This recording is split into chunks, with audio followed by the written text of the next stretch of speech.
James Fox is back. That's right. The UAP filmmaker, documentary filmmaker, who has done many great films, whether it is The Phenomenon, whether it is Moment of Contact.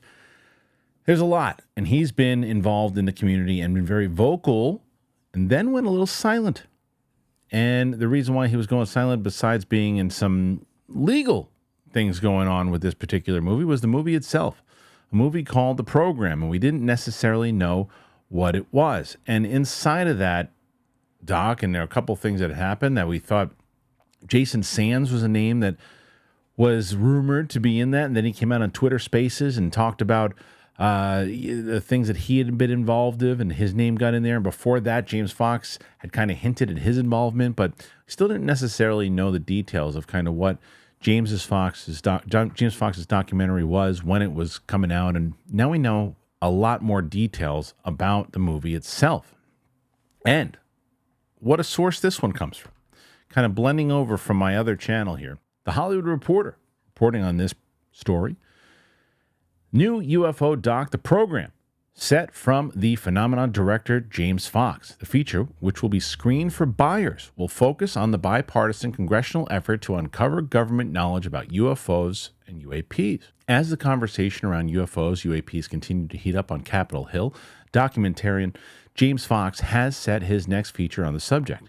Fox directs The Program, which is described as exploring the unprecedented bipartisan congressional effort to uncover what intelligence agencies really know about UFOs, now referred to as UAP. In July 2023, 3 former Pentagon officials testified about their experience with or sightings of UFOs, UAPs, and the U.S. Senate introducing the bipartisan UAP Disclosure Act. Earlier this month, it was reported that the Senate Armed Service Committee is looking to hold a UFO hearing after the elections in November. The doc, narrated by Peter Coyote, will include extensive interviews with insiders, experts, and politicians.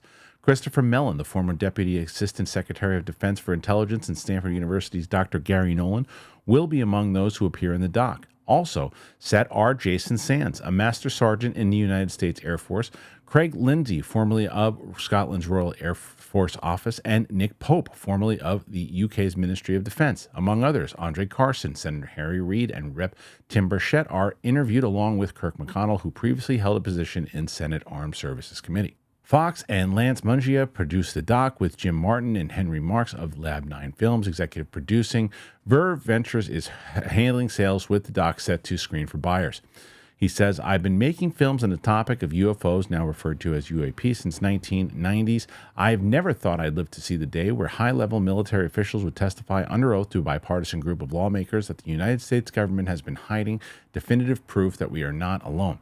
The program lays out a very compelling case that disclosure is upon us," said Fox, who was behind previous docs, The Phenomenon and Moment of Contact.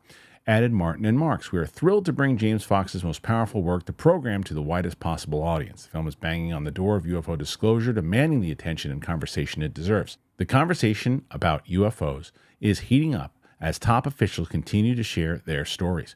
Recently, Jay Stratton, the former director of the U.S. government's secretive Unidentified Aerial Phenomenon Task Force, struck a memoir deal with HarperCollins. Last month, Lou Elizondo, the former head of the Pentagon's program investigating UFOs, released the book Imminent, Inside the Pentagon's Hunt for UFOs, which became a New York Times bestseller. And that's the end of the article there. So this is a big deal, and I'll tell you why. Because the fact that it goes through the Hollywood Reporter as this big announcement is a way to further push this along for people who are reading up on their entertainment news and people in the business and seeing this about this documentary and seeing that it's more and more in the conversation. Now, whether or not people are going to take it serious right away, it does still put that little seed back in your head. The other thing that's the most telling for me as someone who's following this, and for you or someone who's following this, is really diving deep into what James Fox is doing in this one, where it was Varginha in the Moment of Contact. It was the other stuff that he was covering, the phenomenon, the other examples of things that had happened and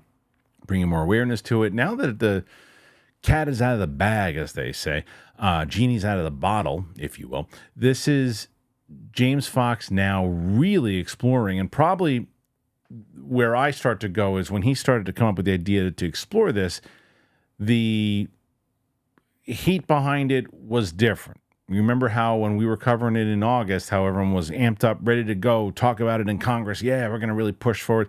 Things have not slowed necessarily, but, you just look at the UAPDA bill that just got gutted again, and there's been more losses than wins. So when he was making this, what was the spirit as he was making it? Like, yes, we're really going forward, or is it, look, we can go on the ups and downs, and we've been on these downs beforehand, that if we are in a down by the time this thing comes up, this could be a win. Because the thing that we talked about on UAP Tuesday was, where is this thing going to go? Meaning, where's it going to air? Where's it going to show up? Is it going to be a Netflix thing? Is it going to be an Amazon thing? Is it going to be an independent thing you have to buy? I'm hoping, because they said they're screening for buyers, if you get somebody from one of these companies, because you know what's funny though? It's this topic, you're surprised that when you bring it up to somebody, that people are fascinated by it, even if they don't know it, even if they aren't paying attention to what's going on. They're always fascinated by the idea of it. And if somebody at one of these companies, A, is just fascinated by it, wants to see it, and then their eyes are open, that because tons of people don't know about all the stuff that's been going on in Congress, the bipartisan stuff and all of that. So by James Fox doing this and bringing awareness to just these buyers, of them going, really? All this stuff has been happening in Congress? Because they're not paying attention to it. They aren't watching this channel.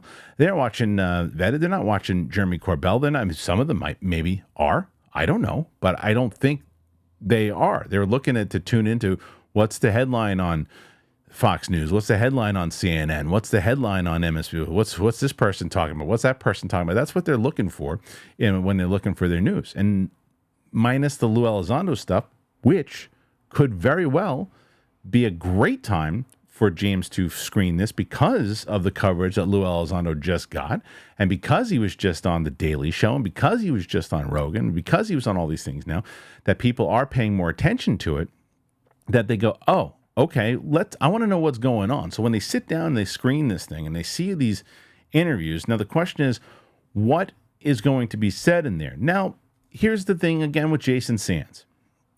When there's mixed feelings on this guy right now, right? He's been basically, no one has questioned that he worked where he says he worked. A lot of people that he was involved in, I think that the thing with Jason Sands is Jason Sands jumped the gun, went on Twitter Spaces, got out there. I think they wanted him to debut in this thing. Because imagine if he didn't know who he was right now. He had no idea who he was. And then he shows up in this. There's more validity to it. And then he does a Twitter space afterwards. Great. Let's hear more from you, buddy. That's great. So I think that the people that are screening this thing that maybe don't know about it as much and haven't been catching up, and they don't know that he did Twitter spaces and everything else, they just hear this is who he is. So that's probably why people are, why do you keep him in there? I bet you that's why they kept him in there. And he's got enough claims that they feel are valid and that they think could help the cause. So they kept him in the dock. And you're going to have many other people in this thing. This could be a very, very positive thing for the topic.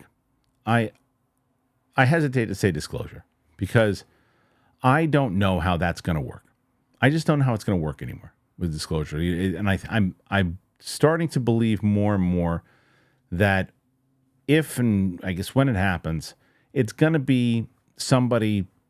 It could be something like this documentary. I don't know. Maybe it could be. There's someone debuting something. It's like, wait until you see what we show in this thing. Nobody knows we're showing this. No one has any clue that we haven't even shown this scene to anybody when we're screening it, because when it's bought, that's when we're going to show it.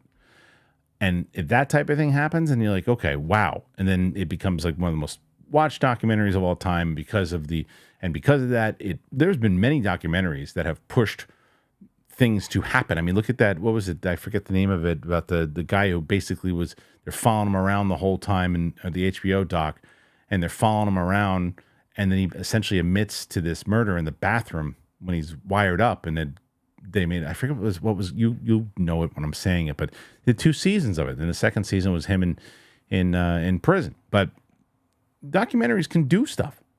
So I love that he's doing this topic, because it's also the topic, if you've been watching this show long enough, that I want Spielberg to also do. I want Spielberg to do a documentary. I mean, a film like this. I want his film to take place inside of Congress. I want it to be more like The Post. And people, you can take the senators and you can take people like that. And then if you wanted to take an element of the people who've been, like a James Fox type character, people who've been chasing this thing for a while, almost like what they did with Twisters. When people are chasing the storm and you have those types of characters, if you want to take it to that summer level. But this is the type of stuff that I want to see. This is the type of stuff that I think more people need to know what's going on. They need to know that that Congress is actually talking about this stuff and taking it serious. So what do you think about the details of James Fox's documentary? Do you think that this is something that is going to move the needle? Do you think this is going to bring more awareness in the same way that Lou Elizondo and out there? Because I don't think anybody can argue that. And I ask you this question about Lou Elizondo. For those people, because I've seen comments in here like, I don't know, I don't trust Lou. I don't really take his stuff serious. I've seen that comment. And again, I don't ever tell anybody what you should or shouldn't think. But my question to you about Lou is this. Don't you agree, though, that he's kept the conversation going over the last couple of weeks in mainstream media?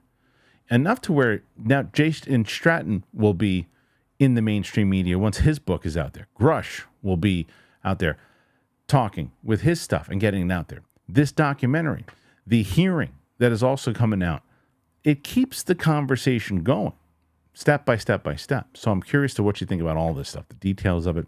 Please let me know. If you're brand new to this channel, I know there's a lot of new subscribers from yesterday. Thank you for joining us here today. We're trying to get to 50 by the end of the year. Whether we can do it or not, doesn't matter. We're going to keep trying.